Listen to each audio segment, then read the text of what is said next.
সুজলা সুফলা শস্য শ্যামলা আমাদের এই দেশ বাংলাদেশ। আর গ্রামের সবুজ প্রকৃতি দেখতে কারই না ভালো লাগে। আমার ফুপুর বাড়ি বরিশালের 6 মাইলের রাজমাথাতে। গিয়েছিলাম তাদের বাড়িতে গত সোমবারে বেড়াতে। আলহামদুলিল্লাহ খুবই ভালো লেগেছে এই গ্রামের পরিবেশ। দোয়া রইল ফুপু ও তার পরিবারের জন্য।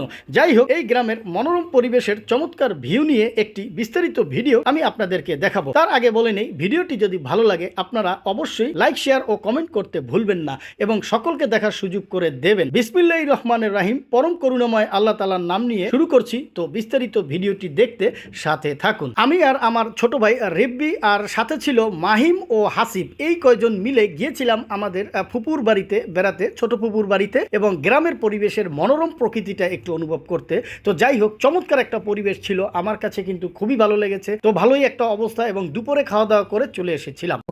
আমাদের যে ফুপু বাড়ি বেড়াতে আসছি, আমরা তাদের বাসার সামনে যাব। বাসাটা একটু ভিডিও আকারে নিয়ে নিচ্ছি, সাথে থাকুন। গ্রামের পরিবেশটা দেখুন, চমৎকার একটা পরিবেশ। আমি ছিলাম এতক্ষণ বাসার একটু উল্টো পাশে বাগানের দিকে, একটু গরমের মধ্যে বাতাস খেতে গিয়েছিলাম। এই যে যাচ্ছি, এই যে ঘরটা দেখছেন, এটা এখন আমার ফুপুর বাড়ি, ফুপুর শ্বশুর বাড়ি। মাহিম ও হাসিব গাছে ওঠা সম্পর্কে কিছু বলবে, আর ছাব্বির টিকটক কিছু কথা বলবে, শুনুন। কেমন লাগতেছে তোমার এইখানে? সেই ভাই, সেই অনেক সুন্দর বাতাস এবং পরিবেশটা খুব সুন্দর দেখা যাচ্ছে এখানে। তা তুমি কি গাছে উঠছো না? হ্যাঁ হ্যাঁ, তা গাছে কেমন লাগতেছে? গাছের উপরে মাছা? মাশা সেই ফিলিংস। ঠিক আছে। এই যে গাছের উপরে বসা দেখছেন আমার ফুফাতো ভাই হাসিব। হাসিব, কি অবস্থা হাসিব, কেমন আছো? ভাই আলহামদুলিল্লাহ, আপনি কেমন আছেন? আলহামদুলিল্লাহ। এখন তোমার এই গাছে কেন উঠলা কেন, আর কেমন লাগতেছে গ্রামের পরিবেশ? এমনিতে ভালোই লাগতেছে ভাই, এখানে উঠে অনেক ভালো অনুভব করতেছি। ঠিক আছে, তাহলে আবির তুমি বলো তোমার এই গ্রামের পরিবেশটা কেমন লাগলো, আর এই গ্রামে এসে কেমন আনন্দ পেলে বলো। আমি অনেক দিন পর গ্রামে আসছি, অনেক ভালো লাগছে। আর বাতাস অনেক শান্তি, গ্রামের পরিবেশটা অনেক সুন্দর। এই গ্রামে কি কি দেখতে পেলে আসার পরে? এই তো অনেক প্রকৃতি প্রকৃতি ইতিহাস, মানুষ, সবই অনেক ভালো লাগে। আর তুমি কি ওই টিকটক আগের মতো করো? না, আগের মতো আর করি না, কারণ কি? কারণ ভাল লাগে না আর। এখন আমি আছি আমার ফুপুর বাড়ি 6 মাইলে।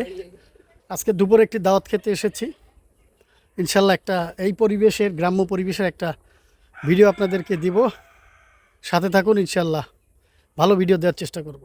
দেখুন আপনারা, এইখানে একটি গাছ আছে, গাছের উপরে একটি মাচা অর্থাৎ বসার মতো ব্যবস্থা আছে। তো সেইখানে অনেক কষ্ট করে উঠে, এই গাছের উপরে উঠে একটু প্রাকৃতিক দৃশ্যর 4-5টা ভিডিও করে নিলাম। আপনারা দেখুন, ভালো লাগে। এখানে দেখুন আমার চাচাতো ভাই মাহিম, ও কিন্তু গাছ বেয়ে বেয়ে কিন্তু গাছের উপরে উঠে গিয়েছে, এবং আমিও দেখে কিন্তু প্রস্তুতি নিয়েছি, যেটা আপনারা একটা পূর্বে ভিডিওতে দেখিয়েছিলাম। এই এখন আমরা আবার ব্যাক করতেছি বাসার সামনে থেকে।